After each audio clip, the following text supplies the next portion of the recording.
Welcome to the Rotary Membership Action Plan Session 5, Ask Us Anything. And without further ado, let's welcome to our stage our RI Director and Santa for the afternoon, Jeremy Hurst. Jeremy? Thanks, Andy, and good evening, everyone, and welcome to our MAP Festive Season Edition. For any newbies amongst you, MAP stands for Zones 33 and 34 Membership Action Plan. And for those of you who've been with us from the start, you'll have had the opportunity to learn how to create a membership pipeline, how to connect with prospective members we generate, how to meaningfully onboard them, and during last month's webinar, how to create different types of clubs that meet the needs of today's members. We've had excellent attendance at our previous webinars, averaging around 350 per session, and we're really happy that each of you took the time away from what we know is a very busy schedule this time of year to be here at a regular Zoom meeting, our first, in fact, with us this evening. So tonight, this is your opportunity to literally ask us anything. Well, almost anything, as long as it's membership related, of course. So to start with, we've captured some questions, some of the questions you felt that were most pressing following each of the previous webinar sessions.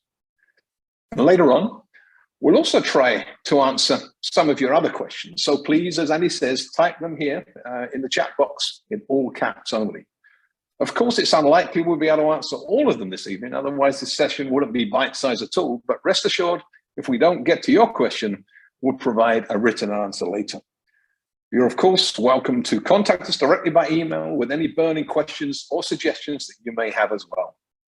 So one last thing before we go, great news, a big congratulations to both Zones 33 and 34 who are currently ranking number 1 and 2 in North America for membership growth. And also at a district level to District Governor Troy Willingham and District 6950 who are at the moment the fastest growing district in North America. Great job, Troy. And I know a few of us are snapping at your heels there. This is an excellent testament to the hard work each of you have invested to make membership front and center in each of your clubs and districts. That said, as we know, MAP is a multi-year plan, a marathon and not a sprint if you like, and we still have a long way to go to achieve the change in our club, district and zones cultures to achieve our overarching goal of consistent moderate growth of 5% per annum.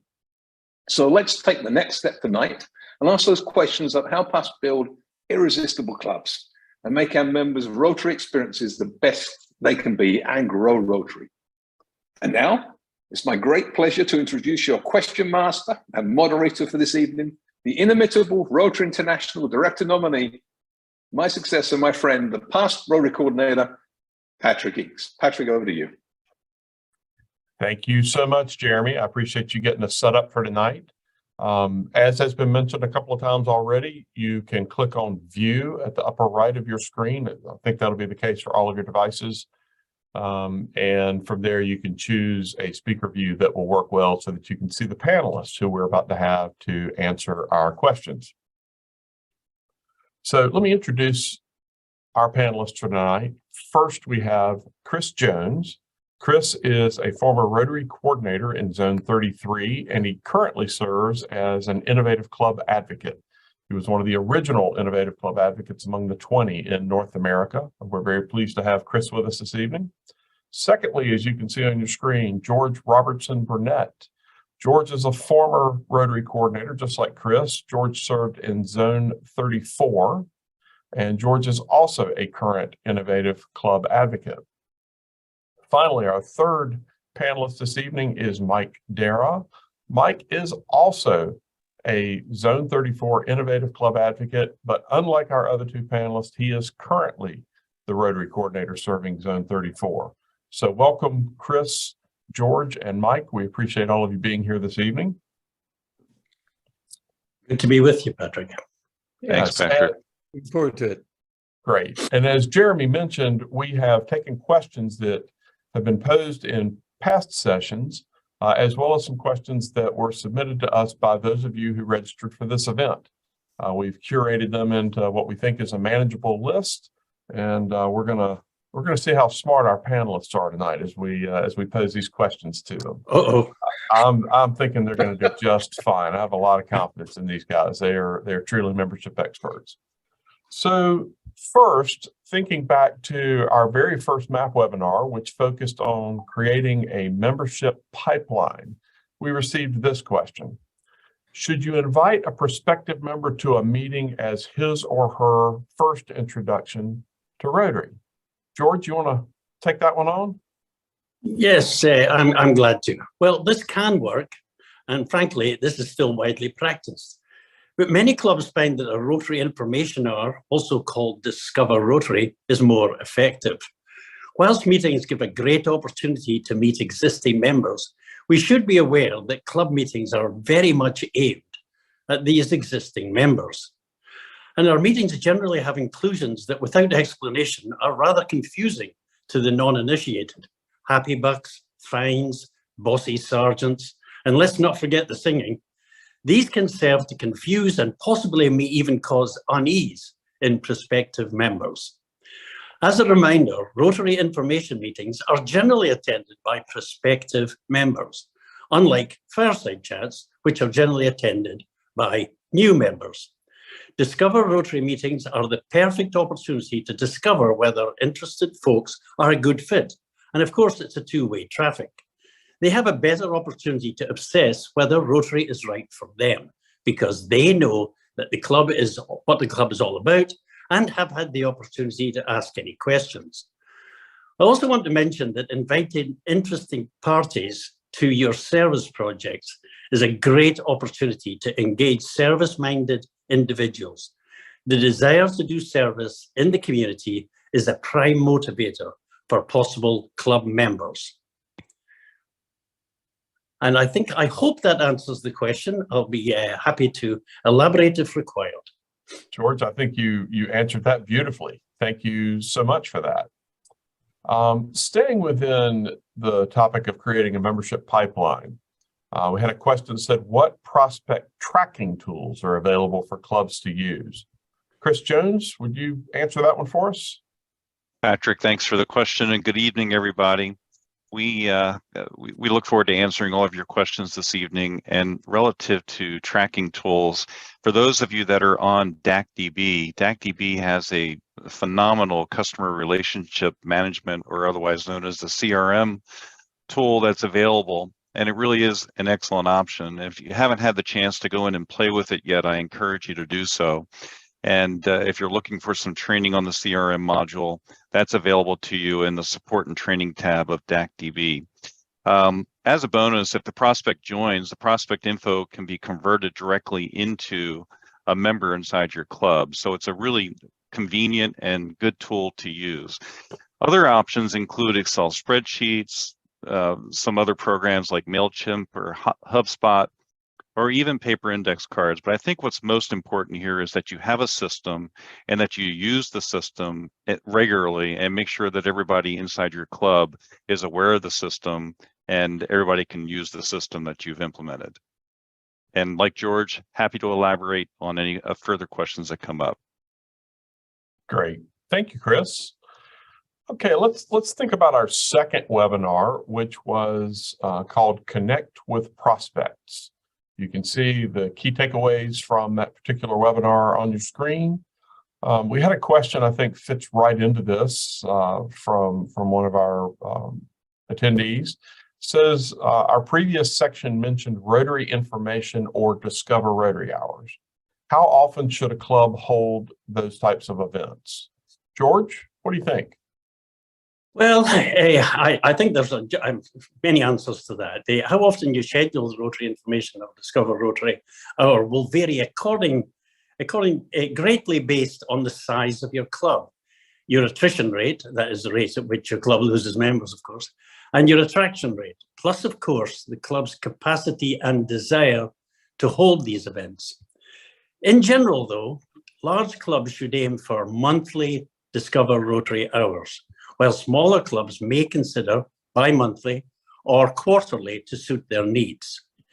If you're looking at less than that, then the club may need to consider how serious it is about growth and development. Sorry if that sounds harsh, but I do believe that this is such an important element of the growth of a Rotary Club to have these Discover Rotary meetings on a regular basis. I'll hand that back to you. Thank you, George. And before we move to the next question, let me just mention, I think it was mentioned before, but if you have questions that you would like to add to those that were previously submitted, we hope to get to those. You can put those in the chat in all capital letters. And we'll do our best to get to those. Just wanted to remind you of that. So sticking in this topic of connecting with prospects, where is the best place to hold a Rotary Information Hour or a Discover Rotary Hour? Mike Darrow, what do you think? That's really important. There are two things you need to do. One is you need to make it convenient, but the other is that you need to choose a place where you can concentrate on those folks that are joining. It's really good to have 3, 4, 5 visitors in one of these sessions, so you get a chance for all of them to feed off each other with questions, and maybe 2 or 3 Rotarians. But the important thing is to have it before, let's say, convenience, before your meeting. If you do that, hold it in a separate place other than your meeting space. It really makes it difficult for the people that are visiting when people keep coming by and they're Rotarians, they've got the best intentions, and they start talking to you a bunch. That just disrupts the flow of what's going on. So hold it in a different room and then involve those folks that are looking at your club and make certain you answer their questions. And most of all, you tell them what Rotary is and what expectations Rotary has. Back to you, Great. Patrick. And Mike, just to be clear, separate room could still be in the same building so that it's convenient to the meeting, but just a separate, quieter space, right? Absolutely, yeah. And if you have to do it inside a room that has other things going on, make certain to get well segmented from the other folks and not have a bunch of Rotarians passing by the table. Sure. Okay. Thanks so much. So our next question that was submitted, can an e-club or a virtual-based club hold a Rotary Information Hour? Chris, what's your opinion? Patrick, I can tell you that virtual-based clubs and e-clubs do a fabulous job of attracting people online on a regular basis.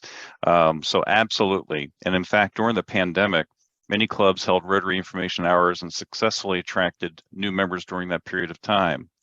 And as COVID restrictions have eased, some clubs hold both in-person and virtual information hours. So the key to all of this is be creative and don't let a situation stop you from your attraction methodology. Get outside the box and think about how you can solve the problem and then go be a problem resolver. Great. Thank you, Chris. George, next question is, where can I get resources to help me get started with the Discover Rotary Hour? Very important, and I see it has gone through on the chat. That's a very similar question. I did want to just say what a great opportunity this is to revisit this Discover Rotary, which is a well-proven method of growing your clubs. Our Zones 33 and 34 website has a wealth of resources on this and many other membership resources. You will find PowerPoint templates, email invitation templates, and recordings of sample Discover Rotary hours. Our techie folks in the background will put a link in the chat now or soon to allow you to easily access these resources. And of course, don't forget your Rotary coordinator teams who are always ready to assist you with any of these matters. Thanks, George. And can you tell us what a resource is? Is that like a resource? That's the first time I've been picked up on this accent. Darn. And I thought I was doing so well. My elocution lessons have been going well, I thought. You're doing great. You're doing just great. Thank you, George. Okay, our third webinar, a very important one. We focused on meaningful onboarding. And again, you see takeaways there on your screen. Chris, how do we get new members off to a good start? Thanks, Patrick. I think one of the key components of getting members off to a good start is to sit down and have a one-on-one conversation with them and find out where their desires are to serve. I can tell you that the year that I served as club president many, many years ago, I sat down with every new member and asked them two questions. The first question I asked them is, what do you want to get from Rotary? The second question I asked them is, what do you want to give to Rotary? And those two questions opened up a line of discussion between myself and the new member that allowed me to be able to plug them into the right place in the club. So having that critical conversation, I think, is very important, that one-on-one conversation. And it doesn't have to be the club president, but it does need to be a club leader and get them engaged in the club in their area of preference. The next thing is making sure that the prospect feels very welcome the very first time they have contact with the club. You know, think about the welcome desk at the club and how welcome people feel there, all the way to when they go to sit down inside and sit down at a table.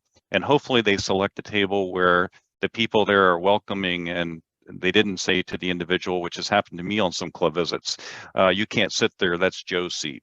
So we want to make sure that, you know, we're always very welcoming and inviting to any new member or any new prospective member. And take the time to walk them around and introduce them to some other folks that are in the club. So those are some of the key points I think that are really important. And I'm seeing in the chat here, we've got some complete onboarding and orientation toolbox, again, at the rizones3334.org website. Great. Thanks, Patrick. And Chris, I won't poll our audience tonight to ask how many people have accidentally sat in the wrong chair before, but I bet it's a pretty high percentage among our members. I see lots of nods and grins. So I think we just did a poll there. Yep. Okay, so Mike, we have set appropriate expectations in advance of the prospect joining the club. What's next? So this is something that some clubs do well and other clubs do really poorly. You've got a chance to make this one of those memorable events in somebody's mind. You've got a chance to pull in their coworkers and their family so they get what Rotary is. And frankly, a lot of clubs just miss it. And sometimes they don't even introduce the new members. When you introduce and induct that new member, make it a big deal. Here are the things you do. I mentioned the coworkers. Bring those in, people that the new member is going to feel really thankful that they're there to share this experience with them. Bring in their family. When the family gets involved in an induction and they start hearing about things, they understand why mom or dad is getting up at 7 o'clock in the morning to go to some event. I mean, that's crazy, right? But it helps them understand and support them. The other thing you need to do is you need to make certain that when you give them their PIN, maybe you give them something else, talk about the ABCs of Rotary, but you make it a big deal. Get their family up there to put the PIN on them. There's nothing that is more heartwarming than seeing a 4-year-old kid stick their dad with a pin or their mom with a pin, but it's really, really neat. The club loves it and the family is then glued in and part of that whole experience. Great advice. Thank you, Mike. So George, we've talked about prior to induction. We've talked about induction being a big deal. We know that we have a hard time holding on to our members in the first 3 years. Any tips on how we can retain those members after we've set the clear expectation Chris talked about and had this big induction that's meaningful and memorable? How do we hold on to our members? Well, I think, Patrick, there are two very, very important words regarding onboarding of new members. And they're not new to this audience, I'm sure. They're engagement and value. Getting a new member is not the end of the process. In many ways, it's the beginning. Engaging the new member in the club's activities, delivering on their expectations, and ensuring their involvement by offering opportunities to serve are critical to their feeling comfortable with their decision to join. We need to remind new members it's not just about belonging, it's about participating. Red badge programs and STAR programs are a great way to encourage full involvement in the club's efforts. And social events are also a great way to build on fellowship and friendship aspects. If you're not familiar with STAR programs or Red Badge, please get in touch with your Rotary Coordinators team and they will enlighten you as to what those are about. So I also mentioned value. It's not just about giving value for their commitment to Rotary, but also recognizing that they are valued as a member of the club. As I like to put it, every member has value, every member is valued. Life happens, and we know we will lose some members who move location or jobs and have changing circumstances. But vibrant clubs have an irresistibility that makes retention far easier. Delivering good meetings, great fellowship, and relevant, heartwarming projects are a magnet for caring, service-minded people who are the backbone of our organization. You may have noticed I mentioned irresistible clubs there, and just a quick plug for our meeting next month in January, which will be about irresistible clubs with a great duo, Scott and Pepper. If you haven't heard them, please make sure to register for that. The Zone website is, as always, a great resource to assist you with the onboarding process. Again, our techies will give you a link in the chat box, which I hope shall appear very, very quickly. Now, you will notice I called it Rotary, and just to bite back about my accent, you will all have to remember how to call it that, because our incoming president next year will, of course, be calling it Rotary, not what you've been calling it. So please practice later, Rotary. Thank you. I'll hand it back. Thank you, George. I'm going to have to start practicing that now to have any hope by July 1st to saying it as Gordon will. So I'll be in touch later for some tips from you. Sure. Chris, George spoke to this, but what else can we do to get our members fully engaged in our clubs? Thanks, Patrick. And I do want to come back and emphasize one more time of meeting one-on-one with each member and find out where their passion for purpose is. I mean, that's just such a critical component to get them fully engaged in the club. Another idea is why not allow each class of new members, those who have joined Rotary in a given Rotary year, to design, lead, and implement a new service project. I mean, what a great way to get a new group of people, not just the one individual, but the group of people to engage in the club and share, again, their passion with the club. They'll bond as a class, they'll show their value to the club and get the club involved in a new part of the local community. So another idea just for you guys to try. I love that, Chris. Thank you. Thank you. Okay, well, let's move now to a couple of questions that we got from our fourth webinar, Creating Clubs for Today. This is a topic that really hits right in the middle of all of the innovation that you all have heard about and that we're experiencing, and frankly, as part of our success for those of you who are from zones 33 and 34. Mike, we've talked before about innovative membership types like active service, active social, e-members. Those were all covered in last month's webinar. How successful have these membership types been? And are you aware of any problems such as communication that are associated with these membership types? Well, as George would tell you, these have been very successful. But the key to all of these is meeting people where they are and with what they need. Those needs change over time. And as your club looks at your members, you need to think about your members and future members. Maybe you need to offer some options that help. So these options about active social, active service, they get people involved, they keep them involved, but they structure the meetings so that they don't have to, for example, pay for lunch all the time when perhaps they're not interested or they can't eat it. But here are three things that are really important you need to do.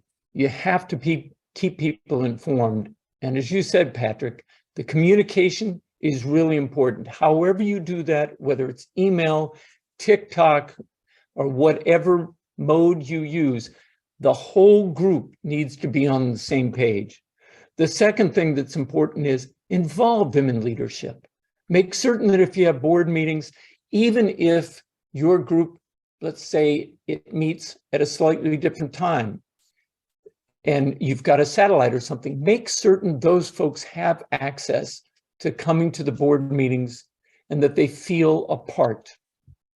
The third part is, and this is crucial, especially when you're talking about things like virtual clubs or an e-club part of your club, streaming it to folks, you have to find a way so that folks interact. You can do that in Zoom. You can do that in a variety of different formats. But the power of Rotary is establishing that network of people that want to do good. And if we miss that network and you don't give that opportunity for folks to get to develop those friendships, you're really missing something.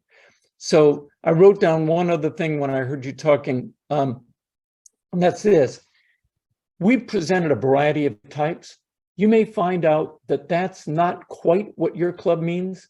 The beautiful thing today is that you have the flexibility to change and to make your club fit your members. So do that, look at it, but keep thinking of those same things. Communicate, give access to leadership, and keep the interactions going. Thank you, Mike. I've got a follow-up for you. This was submitted by one of our participants. Should we be concerned that offering less expensive innovative membership types will cause our club to lose members who pay full dues? I've heard that before. And the reality is, if your club has pretty good retention, your folks are staying there because they're getting value for their money and for their time. What I found, and our club developed one of the first satellites. It was a fun satellite geared toward younger professionals. People thought, wow, we're not charging them for meals. Are we going to lose a number of people? We lost no people to the satellite. The satellite just allowed us to grow. So what we found out of that was, and I will say, some clubs have said they have lost people to a new style. That's not bad. If that new style attracted one of your existing members, that means that member felt it actually satisfied their needs a little bit better. So instead of having to lose that member to either not being in Rotary or to a completely new club, you gave them a transition to something that met their needs. It doesn't happen often that the main club loses folks like that, but it's really not a bad thing. You keep the person engaged in Rotary. Great. Thank you, Mike. We received this next question. I believe it came in last night from one of you who was registered for this evening's session. Chris, I'm going to ask you to answer this one.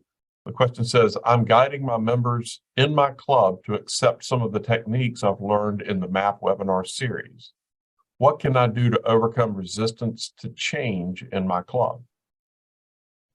So once again, I'm going to refer folks back to the rizones33-34.org website because there's some great content and material on the website. If you go there and you click on the search box and you type in the word culture, you'll come up with a litany of information on how you can help affect the club culture and to build a guiding coalition, to create vision inside your club, and most importantly, start to communicate heavily and celebrate short-term wins. The Zone 3334 website, and I know we've referenced that a number of times here this evening, but there is just a ton of information available to you on there that you can use in curating better membership practices inside your club. So I would encourage you to take a look at culture as a search term on the rizones3334.org website and see the many items that are available to you there. There's just too many to go over in this short seminar here this evening. But there's essentially a step-by-step recipe for dealing with these types of cultural changes, correct? That's the beautiful part about the content that's on the Zone 3334 website, is that it is designed in a recipe format. And like any other recipe, think about this for a second, like any other recipe, if you leave out an ingredient, you're going to end up with varied results. And so one of my favorite sayings that I've learned from my wife here lately is modify the plan, you'll modify the results. Follow the plan as it's laid out in the recipe format. You will get the results as the recipe calls for. Not much different than baking cake or baking the cookies that you love.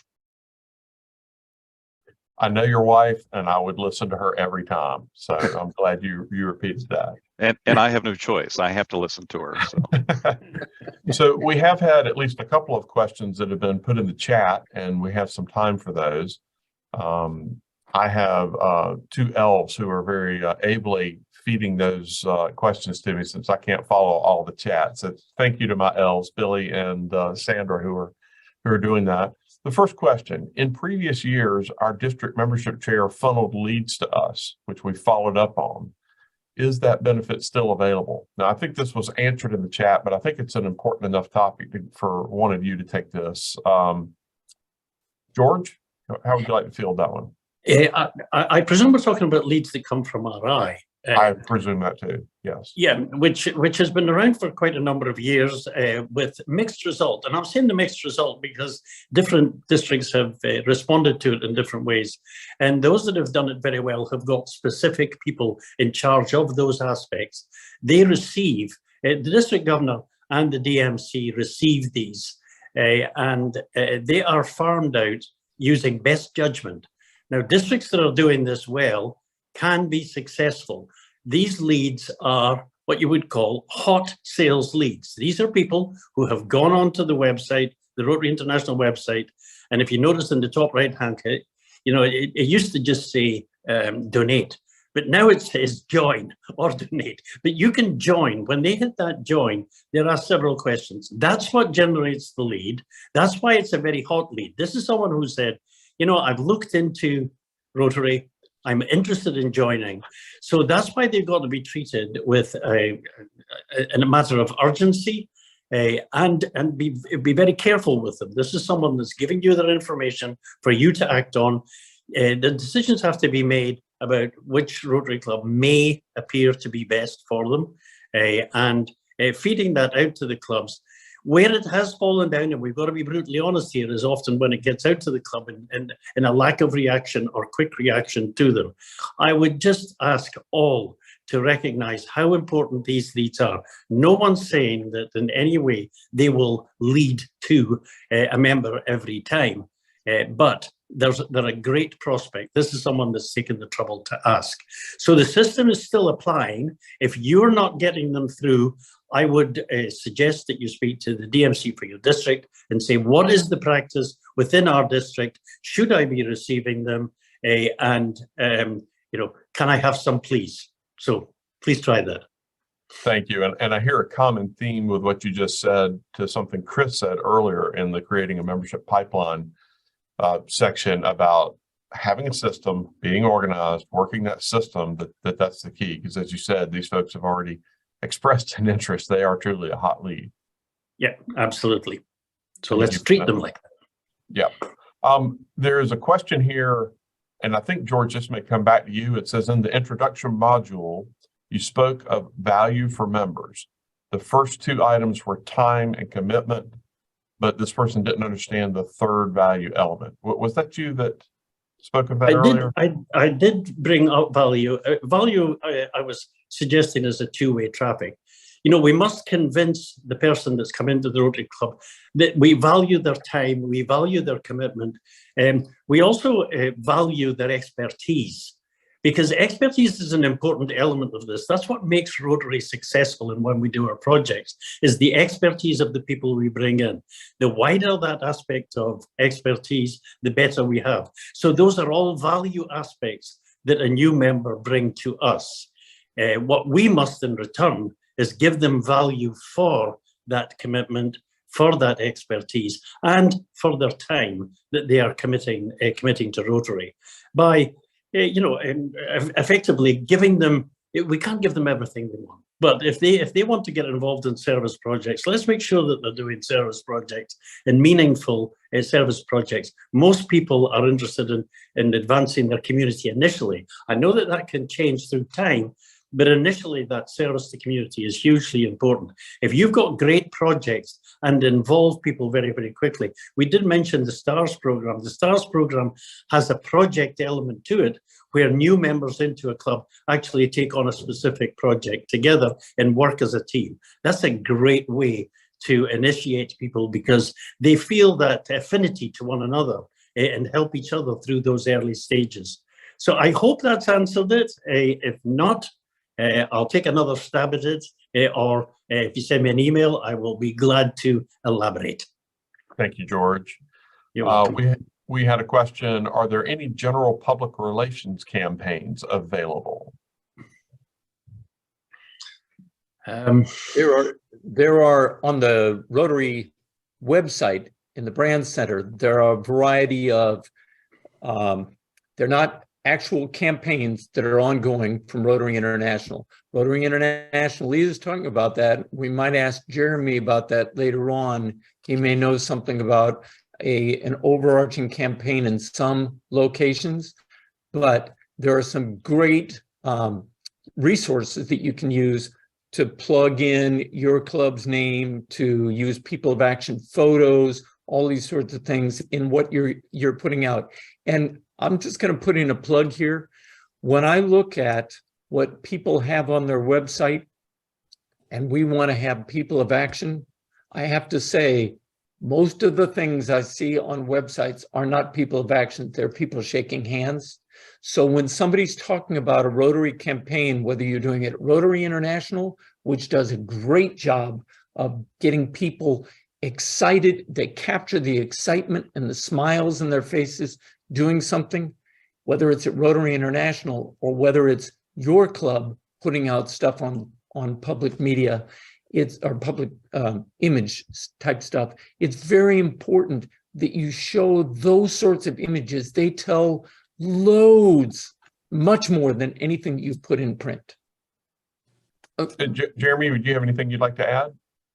Sure, I'm happy to chip in. Yeah, absolutely. There's been some great campaigns over the years. The People of Action one and others are a great example of that. Connect for Good, and I think it's it's one of the big challenges we have as an organisation is that if we're going to roll out sort of an international, fully funded press campaign or media campaign, it becomes very, very expensive and very difficult to do that effectively on a truly global basis in each of the hundreds of countries that we're in.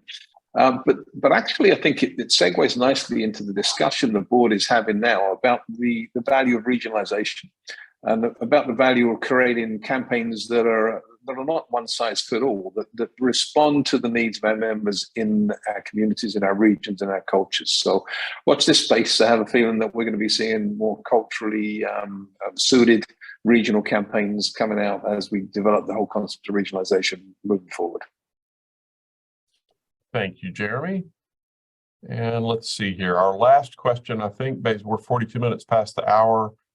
Chris, I think this may be right on for you. Has the MAP program addressed how we prepare and motivate more Rotarians to simply make the ask to potential members? Well, that's all about getting the ask out, right? And Lee, great question. I did put a quick chat in the chat here for you about that, but our upcoming session on irresistible clubs will address this. And once our clubs become irresistible, people will want to join. And so, a lot of people don't get excited about asking people to come join Rotary because, let's face it, in some of our clubs, we don't have anything exciting going on. And if we can get our clubs to be exciting and irresistible, getting people to make the ask will not be a hard challenge whatsoever. Great. Thank you, Chris. And thank you to all of you who submitted questions over the past few weeks and in some of our previous sessions, as well as those of you who posed questions this evening. You managed to do so in a way that brought us just perfectly in on time. So thank you for that. Panelists, thank you for sharing your wisdom with this evening. We appreciate that. And I will now pass this back over to Director Jeremy to take us to the closing part of our program. Well, thank you so much, Patrick, for ably hosting us this evening, and for our panelists as well, and our Q&A moderators, and of course, most importantly, to you, our audience of passionate membership champions. We need to continue to make sure that membership is front and center as our top internal priority. Remember also that membership increase and growth is just an end in itself. It's an indicator that our clubs are healthy and vibrant, that we're providing the value our members want, and that we're equipped with the capacity and expertise to take on bigger and bolder, high-impact projects and programs in our communities. Membership growth provides us with the tools to increase our impact and expand our reach into our communities. Membership growth is the best indicator that we're enhancing our participants' levels of engagement and that we're adapting as an organization to better reflect the needs of our members. And our community is becoming more diverse and inclusive, broadening our membership base as we do. In other words, MAP's goals are directly aligned with the key pillars of Rotary International's action plan and other key priorities. And that's important. So let's continue to keep membership a top priority and to grow Rotary for all these reasons. Before we go, I'd like to tell you about a few more exciting events that are up and coming at zone level. Join us on January 16th with our next MAP bite-sized webinar and find out how to become, as we heard, an irresistible club with none other than Rotary International President nominee, Stephanie Yurchik. The next day, on January 17th, see how our members have been working through our foundation, transforming communities with highly effective projects of impact. And then find out how to promote our projects by better collaborating with local media partners in Zone 33's RPIC team's Learning and Fun public image series. So hopefully tonight has been valuable for each and every one of you. It's been a pleasure for us. Great to see your faces for a change. Some of those holiday jerseys and Santa hats. But on behalf of myself and Rotary International Director nominee Patrick and our full MAP team, I'd like to wish you, your families, the very best for a wonderful holiday season and a happy and prosperous new year when it comes. Thank you all so much. Good night.